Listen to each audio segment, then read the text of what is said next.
Hello friends, in this video we are going to learn how to use query builder in TypeORM.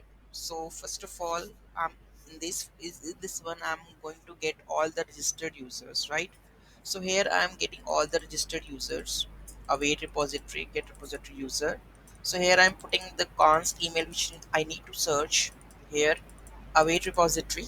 This is the repository, create query builder with users, where condition users dot email equal to email, and email list should be this one.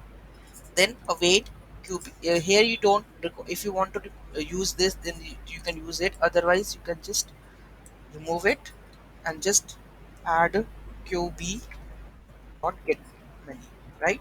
So let's start the server is started, right? Let's go and run the hit the API.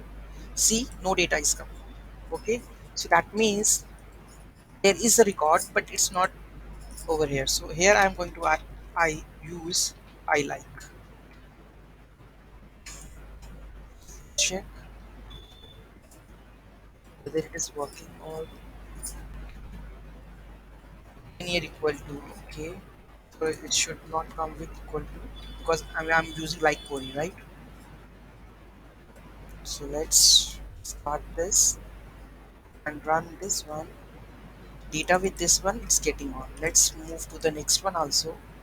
So here we can check this one also, right? So here we can I can add over here only this record at Gmail. Let's terminal, and here we can say go to the send button. You can see rajan at the gmail.com, right? So this is how we can able to filter the data, or you can use the search query. Sometimes somehow somebody says that the I like is not work. I like basically used for the search query besides like one, right?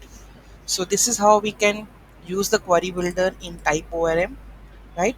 If you have any issue in this part, you can just write me in the comment section, right? Have a great day.